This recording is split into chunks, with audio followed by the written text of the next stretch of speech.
దేశాన్ని ప్రేమించడం వేరు, ఆడదాన్ని ప్రేమించడం వేరు. ఐ లవ్ ఇండియా రూపాయి ఖర్చు ఉండదు. ఐ లవ్ యూ సరదా తీరిపోద్ది.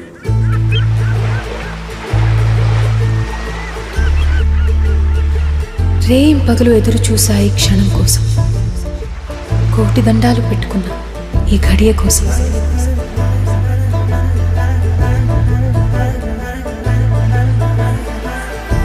దిండులో మొహం దాచుకుంటే నా ఊపిరి నాకే నీ ఊపిరిలా తగులుతుంది. ఆ చలిలో వెచ్చటి దుప్పట్లు నా కుడి చేయి ఎడమ చేయిని తాకితే అది నీదే అనుకుంటున్నా.